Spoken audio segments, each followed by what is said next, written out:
ومن يكن الشيطان له قرين فساء قرينا وماذا عليهم لو آمنوا بالله واليوم الآخر وأنفقوا مما رزقهم الله وكان الله بهم عليما إن الله لا يظلم مثقال ذرة وإن تك حسنة يضاعفها ويؤتي من لدنه أجرا عظيما فكيف إذا جئنا من كل أمة بشهيد وجئنا بك على هؤلاء شهيدا يومئذ يود الذين كفروا وعصوا الرسول لو تسوى بهم الأرض ولا يكتمون الله حديثا صدق الله العظيم. پچھلی آیات میں اللہ تعالیٰ نے معاشرتی زندگی سے متعلق اصول بیان کیے تھے. پہلے جو اپنا حق بیان کیا کہ انسان ہمارے حق کو ادا کرے، کہ ہماری اطاعت اور فرمانبرداری کرتا رہے اور کسی قسم کا بھی شرک ہمارے ساتھ نہ کرے، نہ ذات میں اور نہ صفات میں.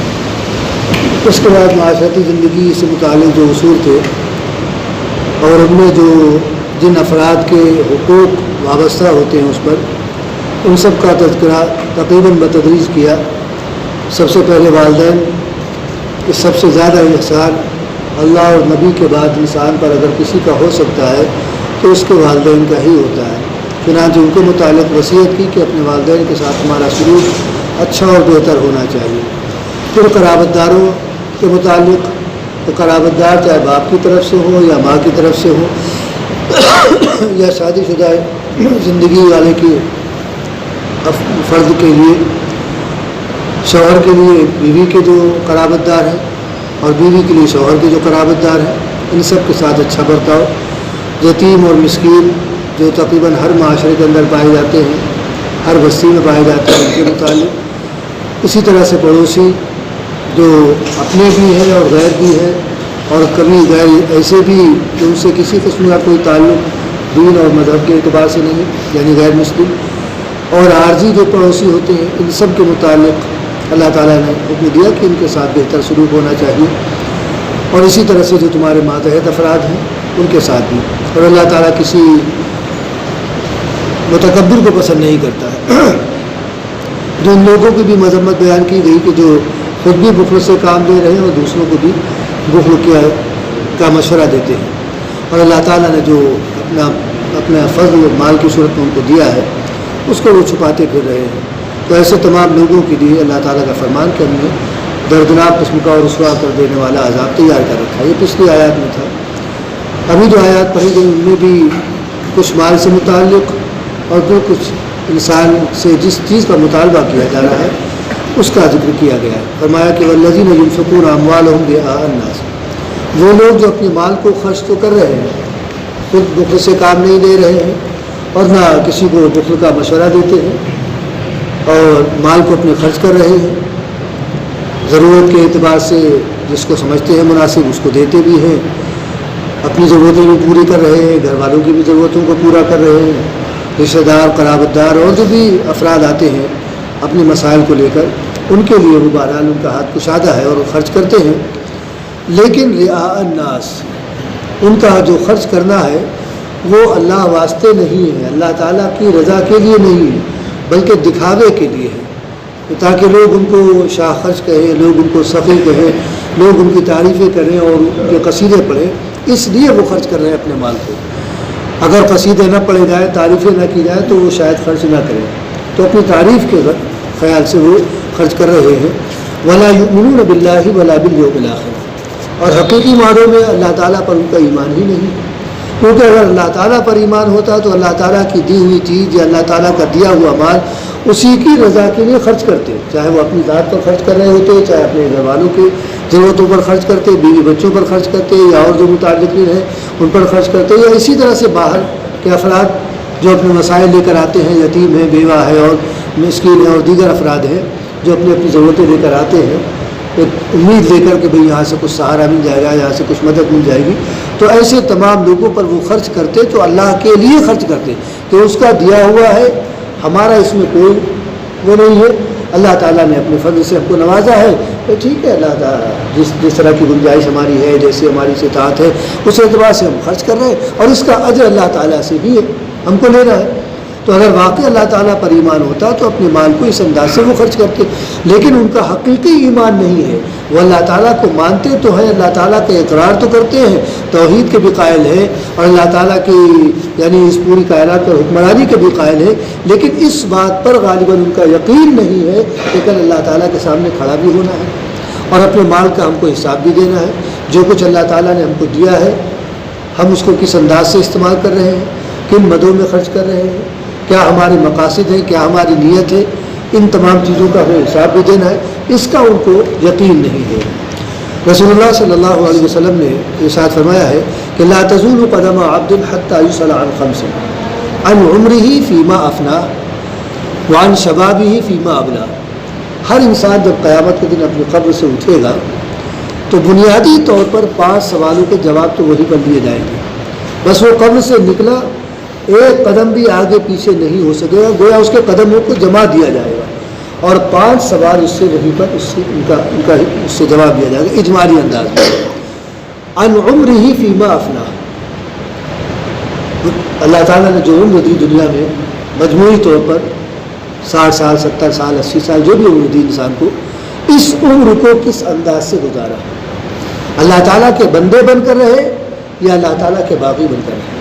اطاعت و فرما برداری کے ساتھ اپنی زندگی کو گزارا ہے یا نافرمانیوں میں اور اپنی منمانی کرتے ہوئے اپنی زندگی کو گزارا ہے۔ مجموعی طور پر پوری زندگی کا اجمالاً کہ ہم نے اطاعت کے ساتھ گزارا یا کس طور پر گزارا۔ وعن عمره فیما افنا وعن شبابه فیما ابلا، اور اللہ تعالیٰ نے جو شباب کا زمانہ، صلاحیتوں کا زمانہ، جس میں اللہ تعالیٰ ہاتھ پیروں میں بھی صلاحیتیں دیتا ہے، سوچنے سمجھنے کی بھی صلاحیت دیتا ہے، قوت فیصلہ بھی دیتا ہے، اور مختلف انداز سے اللہ تعالیٰ انسان کو نوازتا ہے، تو ان صلاحیتوں کا استعمال کہاں کیا، کس انداز سے کیا؟ اللہ تعالیٰ کی اطاعت اور اللہ تعالیٰ کے احکامات کو سامنے رکھتے ہوئے ان کا استعمال کیا ان صلاحیتوں کا، یا اپنی طاقت کا اور اپنی قوت فیصلہ کا اور اپنی یعنی قابلیت کا تم بس اپنے طور پر استعمال کرتے رہے؟ یہ شباب کے زمانے کی کا سوال ہے۔ اس کے بعد 2 سوال ہیں مال سے متعلق۔ وعن مالہ من این اکتسب، تمہارے پاس جو مال آیا، دنیا میں جو کچھ بھی تم نے کمایا، اپنی تجوری میں رکھا ہو، بینک بیلنس بنایا ہو، اپنی مٹھی میں دیا ہو، اپنی جیبوں میں رکھا ہو، تمہارے پاس جو کچھ بھی آیا، یہ بتا دو کہ ان کی آمد کے راستے کیا تھے، مال کہاں کہاں سے تمہارے پاس آیا، حلال طریقے پر مال آیا ہے یا آنکھوں پر پٹی باندھ لی تھی اور بس دونوں ہاتھ پھیلا دیے تھے اور سمیٹنے میں لگ گئے تھے، حلال اور حرام کی کوئی تمیز نہیں تھی، کوئی فرق نہیں تھا، بس جو کچھ آ رہا ہے آنے دو، بینک بیلنس ہمارا بڑھنا چاہیے، تجوری ہماری بھرنی چاہیے، کہاں کہاں سے تمہارے پاس مال آیا؟ ایک سوال یہ۔ پھر وفیما انفقہ، جب تم مال کے مالک بن گئے، تمہاری مٹھی میں مال آ گیا، تو اب اس کا بھی جواب دے دو کہ یہ مال تمہارے پاس سے گیا کہاں کہاں تم نے خرچ کیا، کس انداز سے خرچ کیا، کن نیتوں کے ساتھ خرچ کیا، کن مقاصد کے ساتھ خرچ کیا، کتنا اپنوں پر خرچ کیا، کتنا غیروں پر خرچ کیا، اور اللہ تعالیٰ کو راضی کرنے کے لیے کیا خرچ کیا، اور اپنے نفس کو خوش کرنے کے لیے کتنا خرچ کیا۔ مجموعی طور پر اجمالاً اس کا بھی جواب دے دو کہ تمہارے پاس سے مال کن کن راستوں میں خرچ ہوا۔ 4 سوال۔ 5واں سوال وعن علم فیما فعل فیہ اور کما قال، جو کچھ بھی تم کو معلومات حاصل ہوئی دین سے متعلق، اللہ تعالیٰ کے پیغامات سے متعلق، اس پر تمہارا عمل کتنا رہا؟ یہ معلومات کتابوں کے مطالعے سے حاصل ہوئی ہو، یہ معلومات اس طرح کے دل سے جلوس کے ذریعے سے حاصل ہوئی ہو، علماء سے پوچھنے کے ذریعے سے حاصل ہوئی ہو، یا اور کوئی دوسرا ذریعہ رہا ہو معلومات حاصل ہونے کا، تم کو جو کچھ بھی علم ملا اس پر تمہارا عمل کتنا رہا؟ یہ 5 بنیادی سوال ہے جو ہر انسان سے اس کی قبر سے نکلتے ہی پوچھے جائیں گے، اور اس کے بعد پھر اللہ تعالیٰ کی کھلی عدالت میں اس کو پیش کیا جائے گا، اور پھر ایک ایک لمحے کا اور ایک ایک مرحلے کا سوال، اس سے پوری زندگی کا گویا حساب دیا جائے گا۔ تو یہاں پر اللہ تعالیٰ فرماتا ہے کہ ولا یؤمنون باللہ ولا بالیوم الآخر، ان کا اللہ تعالیٰ پر حقیقی معنوں میں ایمان ہی نہیں تھا۔ اگر ایمان ہوتا اللہ تعالیٰ پر تو وہ اپنے مال کو لوگوں کو دکھاوے کے لیے نہ خرچ کرتے، کیونکہ جو کچھ بھی عمل کیا جاتا ہے دکھاوے کے لیے، اللہ تعالیٰ کے وہاں اس کی کوئی حیثیت نہیں رہ جاتی کسی بھی انداز سے، چاہے وہ کتنا ہی اچھا عمل بظاہر ہو، اور اس کا فائدہ دینی نقطۂ نظر سے اور آخرت کے نقطۂ نظر سے جتنا بھی لوگوں میں دراز ہو رہا ہو، لیکن اگر وہ دکھاوے کے لیے کیا گیا ہے دنیاوی کوئی غرض ہے کہ تعریف ہماری کی جائے، ہمارے قصیدے پڑھے جائے، یا اور کسی انداز سے ہم کو نوازا جائے، یا دنیاوی کوئی ہماری غرض و غایت ہے کہ ہم اس طرح کریں گے تو یہ ہمارا کام بن جائے گا اور فلاں سے ہماری ضرورت پوری ہو جائے گی، تو دنیاوی کوئی مقصد حاصل کرنے کے لیے چاہے کتنا ہی اچھا کام کیا گیا ہو، پھر اللہ تعالیٰ کا اس کی کوئی قدر و قیمت نہیں۔ روایات میں ملتا ہے کہ جب انسان کے اعمال کو اجر تقسیم کیے جائیں گے تو ایک شخص اللہ تعالیٰ کے پاس پہنچے گا کہ ہماری فلاں نیکی کا اجر نہیں ملا ہے، وہ بھی ہم کو دیا جائے۔ اللہ تعالیٰ کہے گا کہ بھئی یہ نیکی ہمارے لیے تو تم نے کی نہیں، یہ نیکی فلاں کے لیے تم نے کی تھی، جاؤ اس کے پاس چلے جاؤ، وہاں تمہارا اجر ہوگا۔ یعنی چونکہ اس کے اللہ تعالیٰ کو راضی کرنے کے لیے نہیں کیا وہ کام، وہ دوسروں کو دکھانے کے لیے کیا، چاہے وہ تلاوت کی شکل میں ہو، چاہے وہ نمازوں کی شکل میں ہو، چاہے وہ خرچ کرنے کی شکل میں ہو، چاہے کسی کے ساتھ امداد و سلوک کی شکل میں، کسی بھی انداز سے ہو، ذرا بھی نیت میں فطور پیدا ہوا وہ عمل غارت ہو گیا آخرت کے اعتبار سے، اس کا آخرت میں کوئی اجر نہیں ہے۔ اور ہم اکثر وہ حدیث پڑھتے ہیں جو جہاد کے موقع کی ہے، جس میں ایک صحابی نے پوچھا تھا نبی کریم صلی اللہ علیہ وسلم سے، ارأیت رجلا غزا یلتمس الاجر والذکر ما لہ، اللہ کے رسول آپ کی کیا رائے ہے، آپ کا کیا نظریہ یا آپ کا کیا جواب ہے اس مجاہد کے متعلق جو دشمن کے مقابلے پر ہے، کفر اور اسلام کی جنگ ہو رہی ہے، وہ اپنی جان ہتھیلی پر لے کر دشمن کے مقابلے پر پہنچا ہوا ہے، اور بظاہر اسلام بڑی تیزی کے ساتھ ترقی کر رہا ہے، وہ صفوں کی صفیں الٹتا چلا جا رہا ہے، اور اپنے اس عمل پر اللہ تعالیٰ سے اجر کا امیدوار ہے، لیکن ساتھ ساتھ دل میں چوڑ یہ بھی ہے کہ ذرا لوگ ہماری تعریف بھی کریں، بڑا نڈر تھا، بڑا بے جگری سے لڑا ہو، بڑا شمشیر باز تھا، بڑا بہادر تھا، بڑا یہ تھا، بڑا وہ تھا، تو لوگوں سے بھی کچھ تعریف بھی چاہتا ہے، ماں لوگوں کو اس سے کیا ملے گا؟ آپ نے فرمایا لا شیء لہ، اسے کچھ نہیں ملے گا، اتنا بڑا کام کر رہا ہے، اپنی جان ہتھیلی پر لے کر دشمن کے مقابلے پر ہے، ذرا سا چوک جائے تو دشمن کا وار اس پر چل جائے اور وہ اپنی جان سے چلا جائے، اس کے باوجود نبی کا فرمان یہ ہے کہ لا شیء لہ، اسے کچھ نہیں ملے گا۔ صحابی نے 3 مرتبہ اس سوال کو دہرایا، اور تینوں مرتبہ رسول اللہ صلی اللہ علیہ وسلم کی طرف سے جو جواب تھا وہ یہ تھا کہ لا شیء لہ، اسے کچھ نہیں ملے گا۔ پھر آپ صلی اللہ علیہ وسلم نے ایک مستقل ضابطہ دیا، جہاد کے موقع کے لیے بھی، 5 وقت کی نماز کے لیے بھی، روزے کے لیے بھی، تلاوت کے لیے بھی، چھوٹی سے چھوٹی نیکی کے لیے، بڑی سے بڑی نیکی کے لیے ایک مستقل ضابطہ دے دیا کہ کسی بھی موقع پر عمل کرنے سے پہلے اس نظریے کو سامنے رکھنا، ان اللہ لا يقبل العمل الا ما كان له خالصا وابتغي به وجهه، اللہ تعالیٰ صرف اسی عمل کو قبول کرتا ہے جو محض اللہ تعالیٰ کی رضا حاصل کرنے کے جذبے سے کیا گیا ہو، چاہے وہ جہاد کا موقع ہو، چاہے وہ اور کسی نیکی کا موقع ہو، اگر اللہ تعالیٰ کو راضی کرنے کے جذبے سے کیا گیا ہے اور صرف اللہ تعالیٰ سے اس کا اجر لینا انسان کو مقصود ہے تو اس کی قبولیت ہے اور اللہ تعالیٰ کا اس کی پذیرائی ہے، اور اس کے علاوہ جو بھی مقصد ہوگا عمل کو غارت کرنے والا ہے۔ لہٰذا یہاں پر وہی بات کہی جا رہی وَلَا يُؤْمِنُونَ بِاللَّهِ وَلَا بِالْيَوْمِ الْآخِرِ، اللہ تعالیٰ پر ان کا حقیقی ایمان نہیں، دعوے تو ہیں اللہ تعالیٰ کے سلسلے میں کہ اللہ ہے، وہ پوری کائنات کا مالک ہے، کائنات کو چلانے والا ہے، اور وہ واحد ہے، اور یہ ہے اور وہ، لیکن اپنے عمل کے سلسلے میں یہ یقین نہیں ہے کہ اللہ تعالیٰ اجر کا بھرپور طریقے پر ادا کرنے والا ہے۔ وَلَا بِالْيَوْمِ الْآخِرِ، اور نہ ان کو آخرت پر یقین ہے کہ ایک دن ایسا اللہ تعالیٰ نے طے کر رکھا ہے جس میں تمام انسانوں کے تمام اعمال کا اجر دیا جائے گا۔ یہ جو چھوٹی سے چھوٹی نیکی کی جا رہی ہے یا بڑی سے بڑی نیکی کی جا رہی ہے، ہمارے ذریعے سے یہ نیک کام جو اللہ تعالیٰ کی توفیق سے کیا جا رہا ہے، اس کا بھی اجر قیامت کے دن ہم کو ملے گا، اس بات کا اس کو یقین نہیں ہے، اس لیے وہ لوگوں سے تعریف اور دوسرے جذبات کے تحت وہ کام کرتا ہے۔ وَمَن يَكُنِ الشَّيْطَانُ لَهُ قَرِينًا فَسَاءَ قَرِينًا، اور یہ اسی وقت ہوتا ہے کہ انسان ریاکاری کرتا ہے یا اللہ تعالیٰ پر اس کا کامل یقین اس اعتبار سے نہیں کہ وہ اجر دینے والا ہے، یہ اسی وقت ہوتا ہے جب اس پر شیطان غالب آ جاتا ہے، شیطان اس کا رفیق بن جاتا ہے۔ وَمَن يَكُنِ الشَّيْطَانُ لَهُ قَرِينًا، اور جس کا شیطان رفیق بن جائے فَسَاءَ قَرِينًا، تو بدترین قسم کا رفیق ہے، بہت ہی برا قسم کا دوست ہے کہ وہ انسان کی کامیابی کو پسند ہی نہیں کرتا، انسان کی کامیابی اس کو راس آتی ہی نہیں، انسان سیدھے راستے پر اللہ تعالیٰ کے پسندیدہ راستے پر چلے یہ بات اس کو قطعی طور پر گوارا نہیں ہوتی، کیونکہ وہ تو اللہ تعالیٰ کو چیلنج کر کے آیا ہے کہ ہم انسان کو برباد کر کے ہی دم لیں گے، انسان کو ہم آپ کے قابل نہیں رہنے دیں گے، لَآتِيَنَّهُم مِّن بَيْنِ أَيْدِيهِمْ وَمِنْ خَلْفِهِمْ وَعَنْ أَيْمَانِهِمْ وَعَنْ شَمَائِلِهِمْ وَلَا تَجِدُ أَكْثَرَهُمْ شَاكِرِينَ۔ اللہ تعالیٰ کو آدم علیہ السلام پر ناز تھا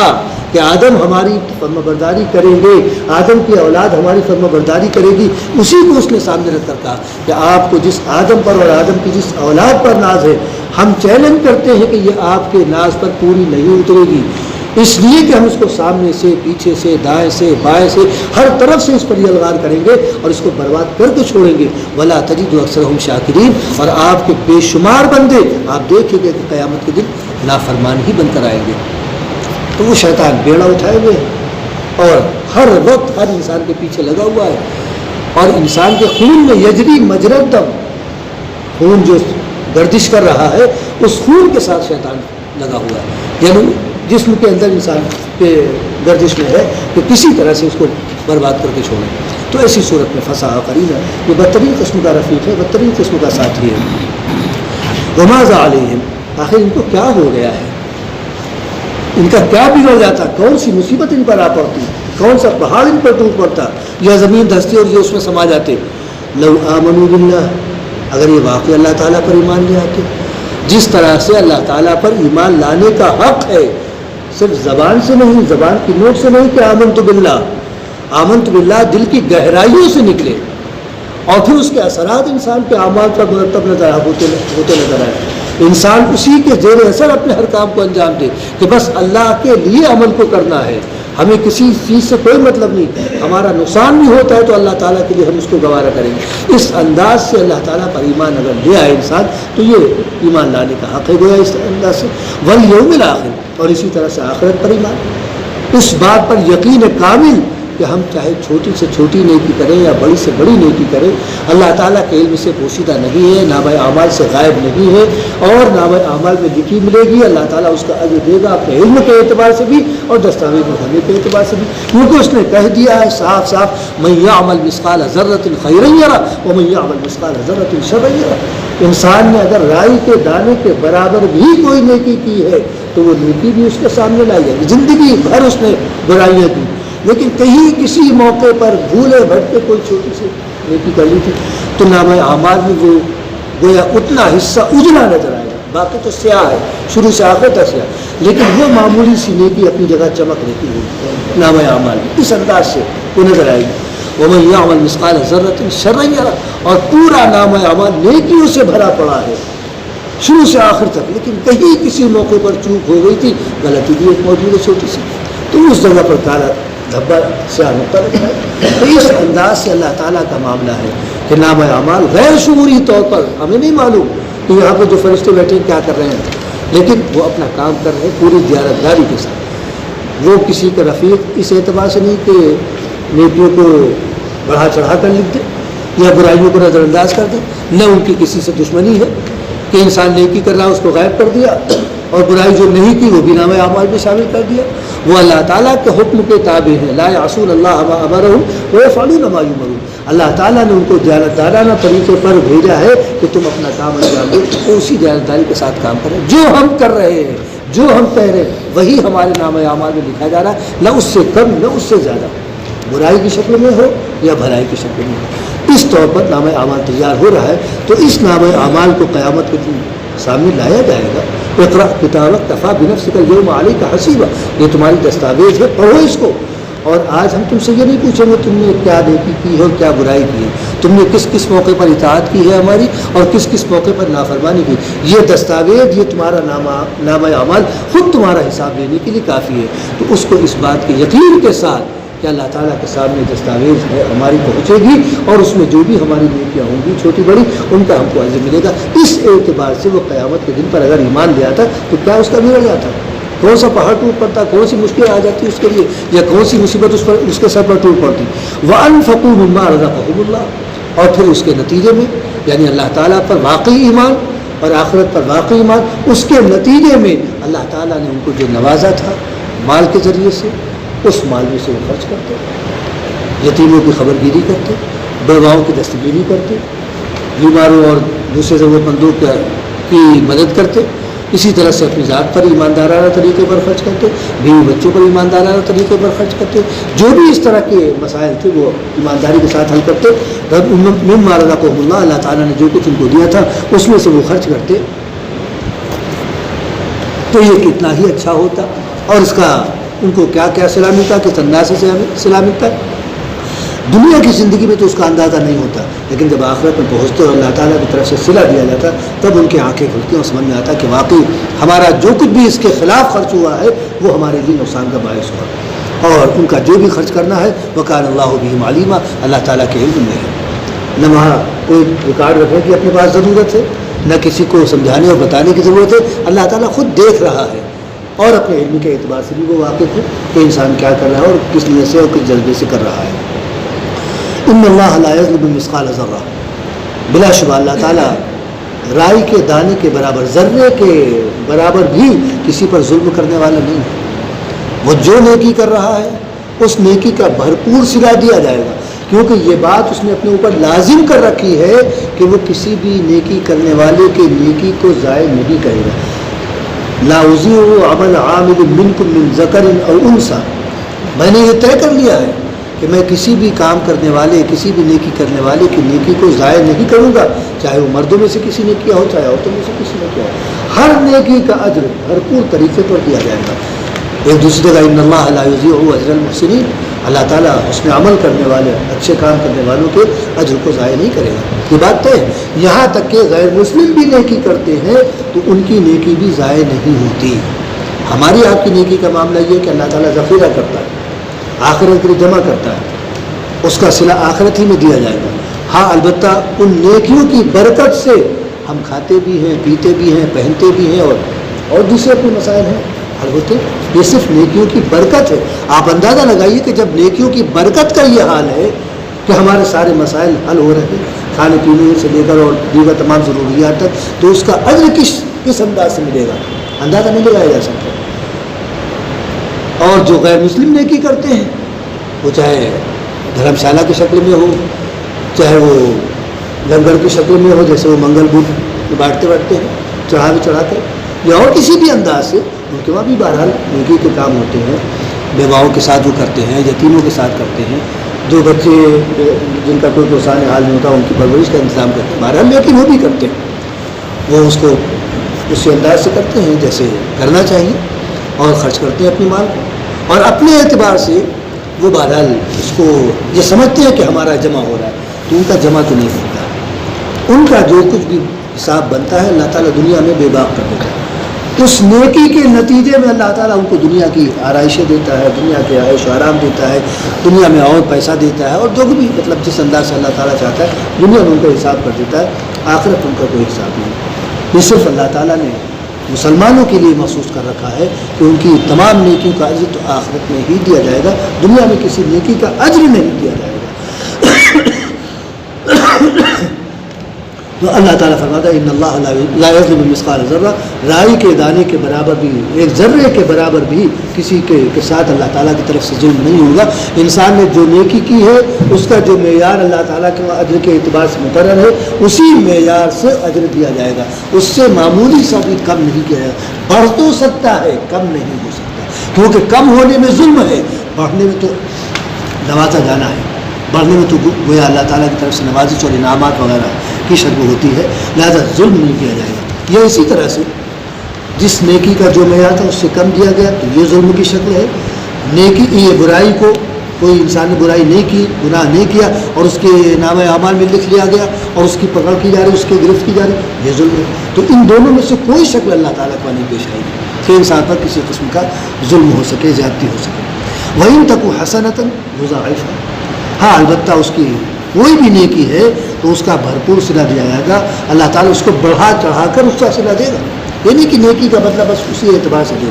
یہ تو اللہ تعالیٰ نے ایک ضابطہ بنا لیا ہے کہ من جاء بالحسنۃ فلہ عشر امثالها، اگر کوئی شخص ایک نیکی لے کر آ رہا ہے تو اس کو 10 گنا اجر دیا جائے گا. یہ کم سے کم ہے، یہ اللہ تعالیٰ کا کم سے کم ضابطہ ہے کہ ایک نیکی کا اجر 10 گنا دیا جائے گا، برخلاف اس کے برائی کا جو بدلہ ہے وہ اسی کے بقدر دیا جائے گا. من جاء بالسیئۃ فلا یجزی الا مثلها، اگر کوئی برائی لے کر آتا ہے تو برائی کا بدلہ اسی کی مقدار کے برابر دیا جائے گا. لیکن نیکی کے متعلق فرمایا کہ من جاء بالحسنۃ فلہ عشر امثالها، ایک نیکی لے کر آئے گا تو اس کا 10 گنا اجر دیا جائے گا. یہ 10 گنا تو کم سے کم ہے، یعنی یہاں سے ابتدا ہے. اور حدیث کو اگر ہم سامنے رکھیں تو آپ نے فرمایا ہے